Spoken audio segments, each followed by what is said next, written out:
Beaucoup sont les étudiants qui comprennent le raisonnement par récurrence, mais qui ne savent pas exactement comment l'appliquer de façon concrète, chirurgicale et rapide dans un exercice complexe. Mon objectif, c'est de te faire passer du niveau A au niveau B. Tu vas passer de je comprends à je sais appliquer dans des exercices compliqués.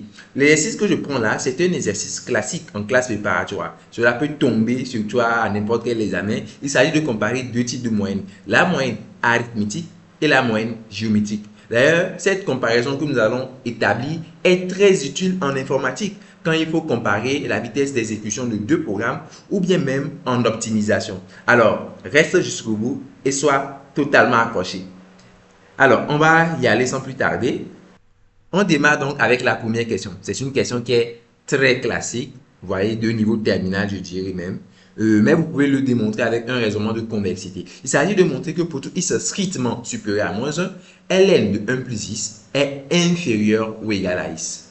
Puis que pour tout x strictement positif, ln de x est inférieur ou égal à x moins 1. Alors, pour comprendre cette inégalité, vous pouvez dessiner les graphiques de la fonction logarithme et de la loi d'équation y égale à x. Je vais le faire tout de suite. Alors, en rouge, vous avez la courbe de la fonction y égale à ln de 1 plus x. OK? Et en bleu, vous avez la droite d'équation y égale à x. Vous voyez bien que la courbe rouge, elle est en dessous de la courbe bleue. Et donc, c'est ce qu'on nous demande de démontrer que ln de 1 plus x est inférieur ou égal à x. Alors, vous pouvez regarder que la fonction ln de 1 plus x, et ça, c'est la première méthode que je vais utiliser ici, OK? Que je vais appeler méthode de convexité. Donc, cette méthode, je vais l'appeler méthode de convexité, n'est-ce pas? Et donc, je vais définir la fonction f définie par f de x qui est égale à ln de 1 plus x. Je vais montrer que c'est une fonction qui tourne sa concavité vers le bas. En fait, les fonctions qui tournent leur concavité vers le bas, donc qui tournent vers le bas comme ça, vers les y négatifs, sont appelées des fonctions concaves. Alors que les fonctions qui tournent leur concavité vers le haut sont appelées des fonctions qui sont convexes, vers les y positifs. OK? Maintenant, ceux qui tournent leur concavité vers les y négatives, ce sont ce qu'on appelle des fonctions concaves, donc des fonctions dont la dérivée seconde, okay, si elle existe, est négative. Okay, et pour les fonctions convexes, leur dérivée seconde, elle est positive. C'est-à-dire que pour montrer qu'une fonction est concave, il suffit de calculer sa dérivée seconde et de montrer qu'elle est négative. C'est la première chose que je vais faire. Je vais montrer que la fonction là, elle est courbée vers le bas. D'ailleurs, c'est ce que vous remarquez. Regardez, c'est bien courbé vers le bas. Donc, c'est ce que je vais faire. Et là, vous calculez juste la dérivée seconde en disant que ici, pour tout x strictement supérieur à moins 1, pourquoi x est strictement supérieur à moins 1? Parce que pour calculer le ln, il faut qu'un plus i soit positif. Donc, il faut que x soit donc strictement supérieur à moins 1 tout naturellement. Donc, pour tout x strictement supérieur à moins 1, vous dérivez. Donc, f' de x, ça fait quoi? Ça fait 1 divisé par 1 plus x. Mais ce que je veux, c'est la dérivée quoi? Seconde, qui fait moins 1 divisé par quoi? 1 plus x le tout au carré. Vous voyez que cette dérivée seconde, c'est une dérivée qui est négative. Cela permet de dire que, alors la fonction f est comment? Elle est concave. Donc, elle tourne sa concavité vers le bas. Maintenant, le fait que f soit concave, okay, il y a ce théorème-là qui nous permet de dire que les fonctions concaves et leurs tangentes, okay, les fonctions concaves sont en bas de leur tangente naturellement. Regardez, une fonction concave, c'est une fonction qui tourne vers le bas. Et donc, si tu dessines une tangente, forcément, tu vois que la courbe verte, okay, elle est en bas de la droite bleue qui est la tangente. Donc, voilà. C'est tout à fait naturel de penser ça. Donc, ici, il suffit de montrer maintenant que la droite y égale à x, en fait, c'est la tangente, okay, au point d'abscisse quoi? Au point d'abscisse 0. Vous allez voir ça. Alors, je vais chercher la tangente au point d'abscisse 0. Je vais dire que okay, la tangente à la courbe, c'est ce qu'on va dire tout de suite. Donc, la tangente à la courbe de f en x égale à 0 est t d'équation y égale. Donc, on va mettre là f' de combien? F' de 0, facteur de x moins 0, plus f de 0. Alors, que fait f' de 0? F' de 0, ça fait 1. Comme on remplace x par 0 dans cette expression, vous obtenez 1. Et que fait f de 0? Donc, on va calculer f' de 0. Vous voyez bien que ça fait 1. Maintenant, f de 0, bah, ça fait ln de 1. Mais ln de 1, c'est 0. Et donc, vous voyez que okay, la tangente t, son équation, c'est y égale à f de 0 qui fait 1. 1 fois x moins 0 plus 0, ce qui donne bien ce que je voulais, t d'équation y égale à x. Donc, ça correspond bien à l'équation de la droite bleue, la droite d'équation y égale à x que vous avez sur la figure que nous avons dessinée. Donc, on va maintenant dire que, et comme f est, que dis-je? Comme f est concave, oui, comme f est concave, alors c'est en dessous de sa tangente. Donc, la courbe de f est en dessous de t. On va le dire comme ça. Ce qui se traduit simplement par le fait que pour tout x élément du domaine de définition de f, donc pour tout x supérieur à moins 1, ok, ln de 1 plus x, ok, est donc inférieur à quoi? Inférieur ou égal à x. Voilà, pour tout x strictement supérieur à moins 1. Et il me semble que c'est ce qu'on demande donc justement de démontrer. Donc ça, c'est la première méthode de démonstration. Ok, la méthode qui utilise donc la convexité pour le faire. Donc on calcule la degré seconde, on gère ça. Il y a une deuxième façon de faire qu'un élève de classe de terminale peut faire, puisque vous n'étudiez pas la convexité par exemple en classe de terminale. La deuxième méthode, c'est une méthode que vous pouvez voir rapidement en classe de terminale. Là, qu'est-ce que vous faites? Vous faites juste la différence entre les deux fonctions. Vous allez noter G, la fonction définie par G de x égale à. Parce qu'on veut comparer ln de 1 plus x avec quoi? Avec x. Donc, je fais ln de 1 plus x moins x. Ok? X élément de moins 1 à plus infini. Donc, dans le domaine de définition. Alors, je vais étudier cette fonction-là. Ok? Je vais faire une étude de fonction. Donc, la deuxième méthode, c'est une étude de la différence. On va le dire ça. C'est une étude de la différence des deux fonctions. Donc, ça se résume à l'étude d'une fonction. Et donc, c'est notre deuxième méthode. Pour cela, vous allez dériver donc la fonction. Donc, on va dire que pour tout x strictement supérieur à moins 1, okay, la dérivée g' de x est égale. Donc, la dérivée de ln qui fait 1 sur 1 plus x, donc moins la dérivée de x qui fait 1. Et vous faites le calcul. Donc, 1 moins 1 moins x divisé par 1 plus x. Vous faites donc le calcul qui s'impose. Alors, la dérivée g' de x est égale à moins x divisé par 1 plus x. Donc, vous allez chercher à trouver le signe. Déjà, on est dans le domaine x supérieur à moins 1. On est d'accord? Donc, 1 plus x, il est positif. Donc, il faut déjà que je le dise. Comme x est supérieur à moins 1, alors 1 plus x, il est strictement positif. Donc, le dénominateur étant positif, on voit que g' de x a donc le signe de quoi? G' de x a le signe de moins x du numérateur, ou bien. Et donc, vous allez faire une sorte de tableau dans lequel, donc ça c'est un tableau de signes que je fais, le tableau de signes de g' de x afin de connaître le signe de g' de x et d'en déduire donc les variations. Ok? Alors, donc vous mettez dans le tableau, puisqu'on est dans l'intervalle moins 1 à l'infini, maintenant comme il a le signe de moins x s'annule en 0, non? Moins x, ça s'annule pour x égale à 0. Et donc, le signe de g' de x, c'est le signe d'un polynôme du premier degré. Vous prenez le signe contraire du coefficient moins 1 à gauche, donc plus, et le signe à droite. Et donc, ce qui montre que la fonction g, c'est une fonction qui, au final, croît sur l'intervalle moins 1 à 0 et qui décroît sur l'intervalle 0 à plus l'infini. Ok? Maintenant, vous allez chercher à calculer g de 0. Bon, en tout cas, g, c'est limite aux bornes. Déjà, vous voyez que g de 0, c'est quoi? Vous pouvez calculer g de 0 rapidement. Ok? Déjà, ici, remarquez que g de 0 égale à quoi?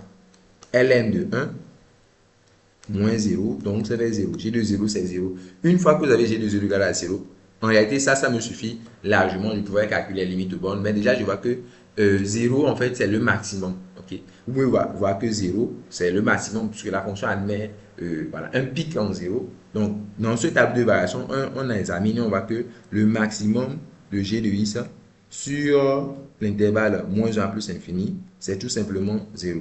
Ce qui montre que la fonction ne dépasse pas 0. Donc, c'est ça le maximum. Donc, on peut dire que pour tout x supérieur à moins 1, vous voyez clairement que g de x, il ne dépasse pas 0. Donc, 1 inférieur ou égal à 0. Mais ce qu'on avait appelé g de x, c'est quoi? C'était ln de 1 plus x moins x, donc qui est inférieur ou égal à 0. D'où vous avez également ln de 1 plus x qui est inférieur ou égal à x. Vous voyez que les deux méthodes sont, voilà, les deux méthodes se valent immédiatement. Donc, voilà pour la première question. Vous pouvez utiliser deux méthodes pour répondre à cette première question. Donc, dorénavant, quand on vous donne ce genre d'inégalité, sachez que vous avez deux méthodes. Méthode de convexité, vous avez également la méthode d'étude de fonctions. Bien sûr qu'il peut y avoir d'autres méthodes, voilà, mais quand même, vous en avez déjà deux. Et je vous conseille en mathématiques d'avoir plusieurs cordes à votre arc. N'ayez pas une seule méthode. Il faut en avoir plusieurs. Donc, vous tentez jusqu'à ce que l'un marche. Souvent, c'est comme ça. OK? Alors, on passe à la question suivante immédiatement. Ok, à la question suivante, ce qu'on demande de faire, c'est une déduction.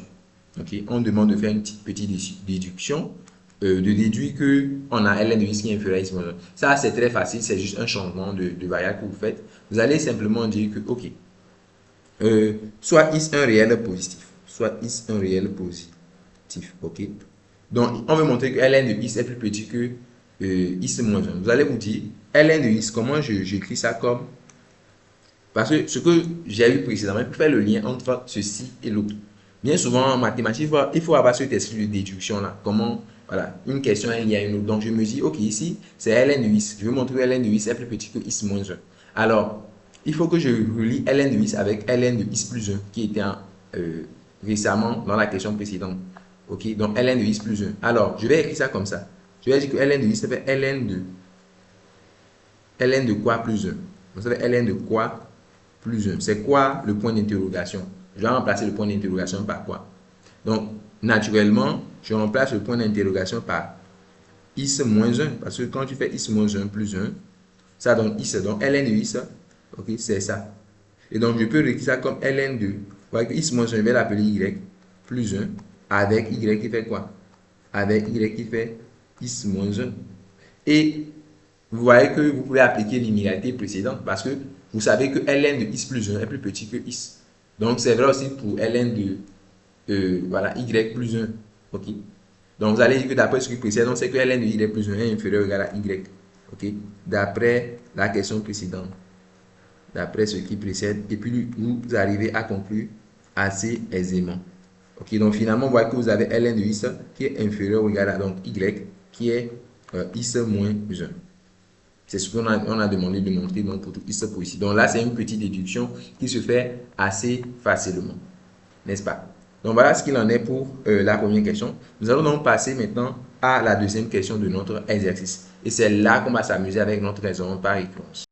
Alors, la question de A, ok, c'est une question qui, je vais dire, elle est préparatoire. Elle prépare la question B. Il y a un très fort lien entre la question A et la question B. Donc, il faut bien faire la question A et bien la comprendre surtout.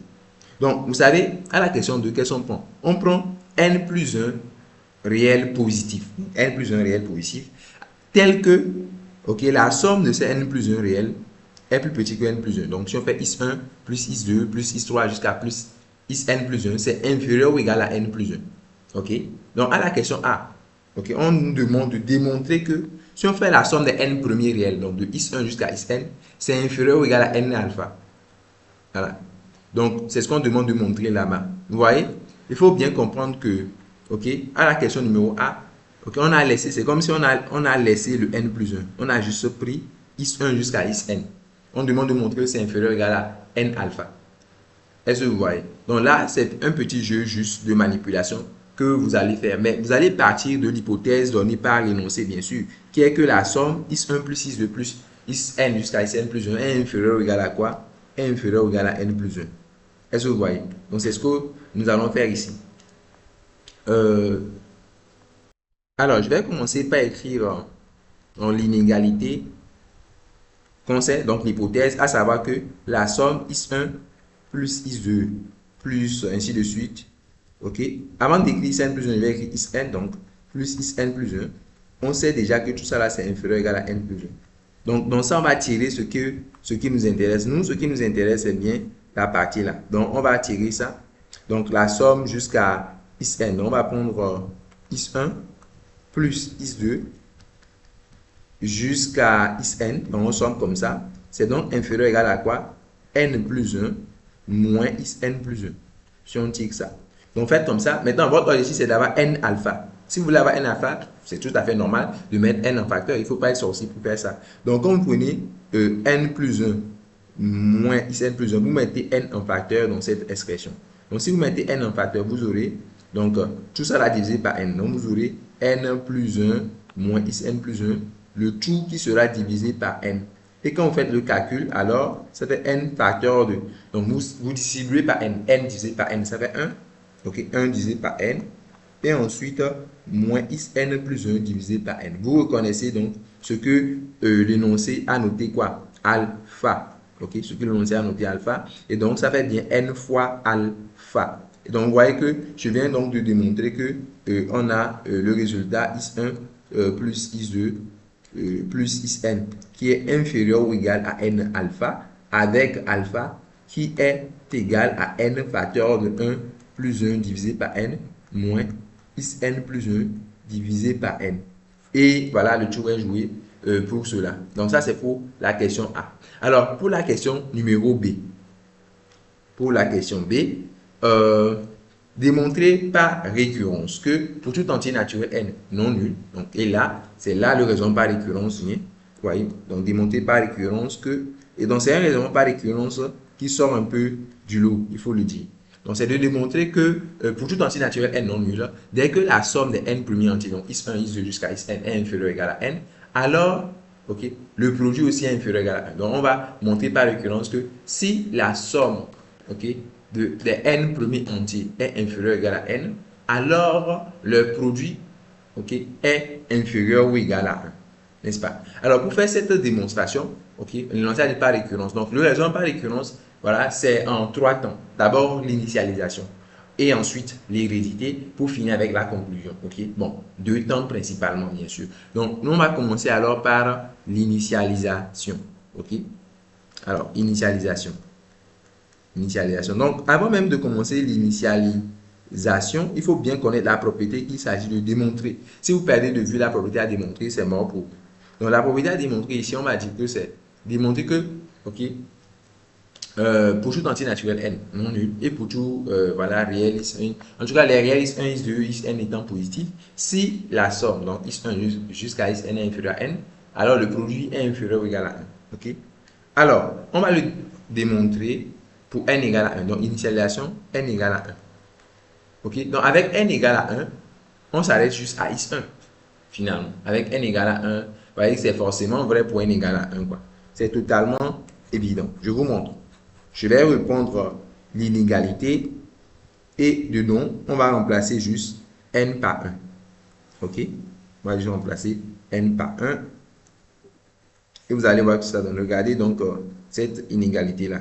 Alors, si vous remplacez n par 1, regardez, ça donne quoi? Is1 inférieur égal à 1 implique que ici n par 1, ça fait is1 inférieur égal à 1. Donc, c'est totalement vrai, quoi. Si je remplace, parce que pour n égale à 1, tu vas de is1 à is1, tu vois. Parce que les gens, beaucoup de gens, le problème avec les sommes là, lorsqu'il s'agit de faire un raisonnement par récurrence. Okay. Donc, il faut se dire que pour n égale à 1, on va de is1. Donc, le premier c'est is1, le dernier aussi c'est is1. On va de is1, le premier c'est is1, le dernier aussi c'est is1 à is1. Donc, la somme c'est is1. Donc, is1 inférieur égal à 1 implique que is1 inférieur égal à 1. Donc, finalement, bon, c'est vrai. Non? On sait que pour n égale à 1, c'est vrai. Donc, ok, is1 inférieur égal à 1 implique que is1 inférieur à 1. Bon, ça c'est un énoncé qui est vrai, quoi. Donc, il n'y a même pas de commentaire. Donc, is1 inférieur égal à 1 implique, donc, est vrai. Ça, il n'y a même pas de commentaire. Mais il faut dire que la propriété est vraie, donc au rang initial. Donc, c'est assez trivial. Maintenant, l'hérédité, là, on vous attend. OK? L'hérédité. Donc, ici, pour l'hérédité, il faut supposer. Ici, au niveau de la rédaction, beaucoup de personnes ont un problème. Lorsque vous allez rédiger au niveau de l'hérédité, vous devez dire, vous n'allez pas supposer que la propriété est vraie pour tout n. Ce n'est pas pour tout n. Vous devez supposer que c'est vrai pour un certain n. En gros, vous supposez qu'il existe. Ok, donc on va dire que, on va écrire, supposons qu'il existe quoi? Supposons qu'il existe un entier naturel non nul. Ok, donc c'est ce que je fais. Supposons qu'il existe un entier naturel non nul qui correspond donc à l'inégalité donnée par l'énoncé. Ok, donc qui correspond à l'inégalité donnée par l'énoncé, à savoir que, voilà, donc je vais effacer bien sûr le pour tout n, comme je l'ai dit. Voilà, donc on suppose qu'il existe un entier naturel n pour lequel, si la somme, ok, is1 plus is2 plus isn est inférieur ou égal à n, alors, ok, le produit is1 fois is2 fois isn est inférieur ou égal à 1. Donc, on suppose que c'est vrai pour un entier n et on va montrer que c'est vrai au rang suivant. C'est ça, donc, l'hérédité de la propriété. Et montrons que,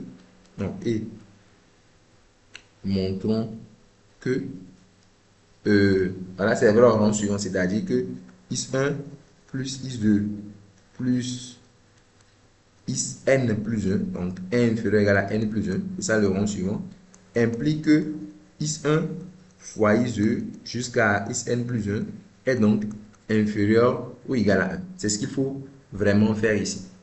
Alors, ici, il faut vraiment être attentif pour bien faire le lien. Parce que la plupart des gens ne vont pas pouvoir faire le lien entre, voilà, ce qu'il faut démontrer et ce qu'ils ont. C'est-à-dire, il ne faut pas perdre de vue ce que vous avez. Vous devez partir de quoi? Vous devez partir de ce que j'appelle l'hypothèse de récurrence. voyez, c'est ce que j'appelle l'hypothèse de récurrence. Ce que vous avez supposé là, c'est ça qui est l'hypothèse de récurrence. Donc, vous allez vous dire quel est le lien entre l'hypothèse de récurrence et ce que je veux démontrer. Voilà, quel est le lien entre l'hypothèse de récurrence et ce que je veux démontrer. C'est ça la question. Est-ce que vous voyez? Alors, j'analyse. J'analyse. Et là, la question précédente va me venir en tête. Je sais que dans la question précédente, ok, l'énoncé a demandé de montrer quelque chose. Dans la question petit a, l'énoncé a, ok, on avait dit, voilà, soit des réels possibles tels que la somme inférieure égale à n plus 1, démontrer que la somme est inférieure égale à n alpha. Donc, on avait déjà démontré que si is1 plus is2 plus isn plus 1 jusqu'à isn plus 1, si c'est inférieur égale à n plus 1, alors on pouvait déjà dire que la somme de n premier est inférieure ou égale à n alpha. Donc, tu peux faire le lien entre la somme, ok, de n plus 1 premier terme et la somme de n premier terme. Donc, est-ce que vous voyez? C'est-à-dire que, on va dire simplement que d'après A, ok, montrons que, voilà. Donc, bien sûr, comme il s'agit d'une implication, il faut que je le dise. Okay, c'est comme si on veut démontrer P implique Q. Donc, c'est normal que je commence par dire, supposons P1. Ok, je vais l'écrire avant de dire d'après A. Donc, supposons que P est vrai, c'est-à-dire que is1 plus is2 plus ainsi de suite jusqu'à isn plus 1 est inférieur ou égal à n plus 1. Donc, mon exercice, c'est de démontrer que Q est vrai. Ok, mais je dis en même temps que si cette somme est inférieure ou égale à n plus 1, alors d'après la question numéro A, je peux directement dire que, ok, d'après A, je peux directement affirmer que is1 plus is2 jusqu'à isn est inférieur ou égal à n fois alpha. Ok, alpha étant égal à ce que l'énoncé a donné. Donc, je peux déjà dire ça, que la somme, voilà, is1 plus is2, voilà, jusqu'à isn est inférieur ou égal à n alpha. On est d'accord? Voilà. Maintenant, une fois que j'ai ça, mon exercice c'est de connecter ce que j'ai là avec la supposition. Avec la supposition, j'ai besoin d'une somme qui est inférieure ou égale à n, pas d'une somme qui est inférieure ou égale à n alpha. Donc, ce que je vais faire, c'est que je vais diviser par alpha. Je vais diviser par alpha. Je vais dire que c'est is1 sur alpha plus is2 sur alpha. Donc, je divise l'inégalité par alpha, quoi. Et je distribue les alphas là. Donc, plus isn sur alpha est inférieur ou égal à n. Et donc, je vais définir deux nouveaux réels que je vais appeler y1. Posons y1 égale à is1 sur alpha. Donc, le premier, je l'appelle y1, le deuxième y2 et le dernier yn, quoi. Donc, on va poser y1 égale à is1 sur alpha jusqu'à yn égale à isn sur alpha. En gros, yi c'est is sur alpha. Donc, vous voyez que je peux dire que la somme y1 plus y2 jusqu'à yn est inférieure ou égale à n. Avec, bien sûr, les yi qui sont égaux à I sur alpha. Déjà, alpha, il faut que je l'utilise. Est-ce que c'est un nombre qui est positif? On va voir ça. Alpha, à la base, c'était quoi? Oui, alpha, c'est un nombre qui est positif. Comme vous pouvez le voir, oui, alpha, c'est un nombre positif. Pourquoi alpha, c'est un nombre positif? Parce que alpha, ça fait n plus 1 moins n plus 1 sur n. C'était ça là qui était alpha. Oui, c'est tout ça là qui était alpha. Et maintenant, on sait que, voilà, on sait que n plus 1 moins n plus 1 c'est un nombre positif. Pourquoi? Parce que n plus 1 est plus petit que n plus 1. L'énoncé a dit que les réels is1, is2 jusqu'à n sont positifs, quoi. Donc forcément alpha il est positif. Ok, donc n plus 1 moins n plus 1 est un nombre positif. Donc voilà, alpha il est positif. Donc yi est positif, c'est pour dire que voilà, avec les yi qui sont des nombres qui sont supérieurs ou égaux à 0, i allant de 1 à n. Parce que les yi sont égaux au i sur alpha, mais les i ici sont positifs, alpha est positif. Voilà, bon, j'ai besoin de leur positivité pour pouvoir en fait appliquer l'hypothèse de récurrence. Parce que d'après l'hypothèse de récurrence, si la somme de n réels positifs est inférieure ou égale à n, on peut dire que le produit est inférieur ou égal à 1. C'est ce que dit l'hypothèse. Ok? En fait, c'est ce qu'il faut comprendre. Is1, Is2 jusqu'à Isn ici sont quelconques. Ok? Donc, cette hypothèse de récurrence, vous pouvez aussi l'appliquer à y1, y2 jusqu'à yn. C'est-à-dire que je pouvais dire que si y1 plus y2 plus y3 jusqu'à yn est inférieur ou égal à n, alors le produit y1, y2 jusqu'à yn est inférieur ou égal à 1. Est-ce que vous voyez? Donc, je vais appliquer cette hypothèse de récurrence ici. Donc, je vais dire que d'après l'hypothèse de récurrence, d'après l'hypothèse de récurrence, d'accord, le produit y1, y2 jusqu'à yn est inférieur ou égal à 1. Alors déjà, Y1 c'est X1 sur alpha, Y2, donc on remplace par les valeurs. Ok, donc X1 sur alpha fois X2 sur alpha jusqu'à Xn sur alpha est inférieur ou égal à 1. Donc, je peux déjà dire que le produit X1, X2, Xn, le tout divisé par, donc vous aurez alpha qui sera multiplié par lui-même n fois, donc vous aurez au dénominateur alpha exposant n, donc qui est inférieur ou égal à 1, ce qui nous donne alors X1 fois X2, ok, jusqu'à Xn qui est inférieur ou égal à alpha puissance n. Déjà, on va remplacer alpha par son expression, ok. Et n'oubliez pas, ok, là où on veut aller, quand je suppose P, c'est dans l'objectif de démontrer Q. Okay, quand je suppose P, c'est dans l'objectif de démontrer Q. Et Q dit que le produit des n plus 1 réel, X1 jusqu'à Xn plus 1 est inférieur ou égal à 1. Vous voyez, donc ce que je cherche à avoir, c'est le produit des n plus 1 réel de X1 jusqu'à Xn plus 1. Je veux avoir ça inférieur ou égal à 1. Mais je ne l'ai pas encore, donc je continue mes calculs, ok. Moi, ce que j'ai pour le moment, c'est que le produit réel positif de X1 jusqu'à Xn est inférieur ou égal à alpha exposant n. Donc, il faut que je remplace alpha par son expression. Donc, alpha, c'était quoi? N alpha, ouais, il fallait corriger alpha, c'était, il n'y avait pas n à côté. Alpha, c'était 1 plus 1 sur n moins n plus 1 sur n, voilà. Donc, c'était ça alpha. Donc, vous prenez alpha, son expression. Vous prenez ça. Ok, on va le remplacer. Donc, on remplace. Donc, nous aurons le produit X1, X2, ok, ainsi de suite jusqu'à Xn qui est inférieur ou égal à 1 plus 1 sur n moins Xn plus 1 divisé par n, le tout exposant n. Voilà. Et c'est maintenant qu'on va chercher. Donc, pour le moment, on n'a pas encore ce que je veux. Maintenant, il faut pouvoir mettre ça sous la forme voulue. Alors, je vais toujours me poser la question, qu'est-ce que je veux? Ok, ce que je veux, c'est avoir l'énoncé Q. Et pour avoir Q, il faut le produit des entiers monnaie réel positif de X1 jusqu'à Xn plus 1. Vous voyez? C'est ce que Q suggère. On veut avoir X1 jusqu'à Xn plus 1 inférieur ou égal à 1. Donc, ce que je vais faire, c'est que je vais multiplier à gauche et à droite par Xn plus 1. Donc, je vais prendre X1, X2 jusqu'à Xn et puis je multiplie donc ok, à gauche par Xn plus 1. Le sens sera conservé parce que Xn plus 1 est positif. Donc, est inférieur ou égal à 1 plus 1 sur n moins Xn plus 1 divisé par n. Donc, le tout exposant n. Multiplié aussi par Xn plus 1, donc à droite comme ça. Super. Maintenant, je vais montrer que, maintenant, ceci à son tour, donc le deuxième membre, je vais montrer qu'il est inférieur à 1. Point d'interrogation. C'est ce que je vais démontrer.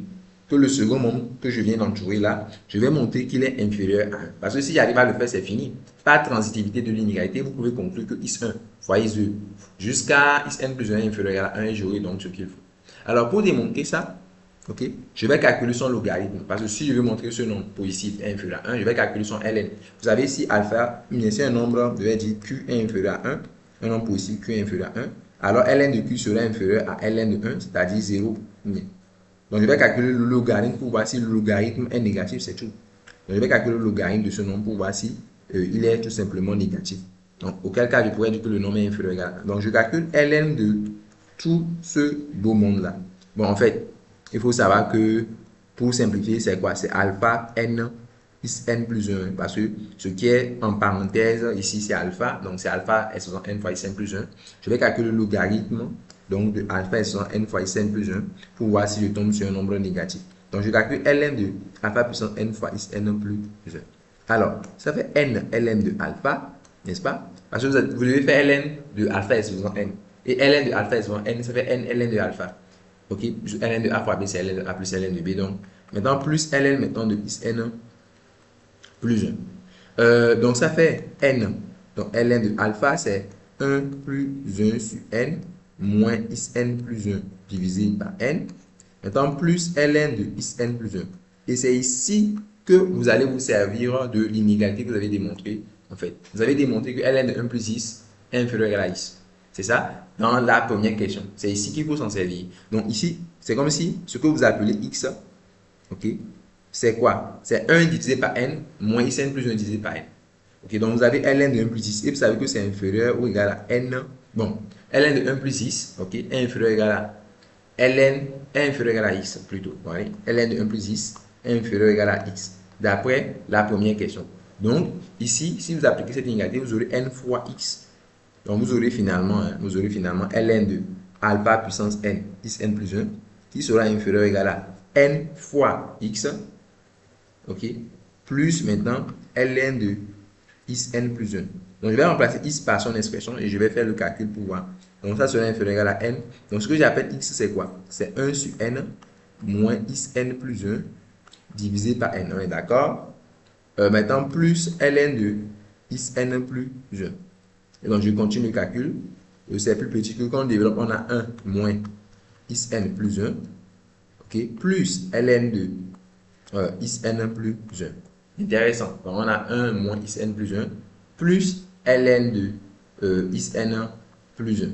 Maintenant, vous savez en plus que ln, parce qu'on va faire encore ici une comparaison, vous savez que ln de x est inférieur à x moins 1.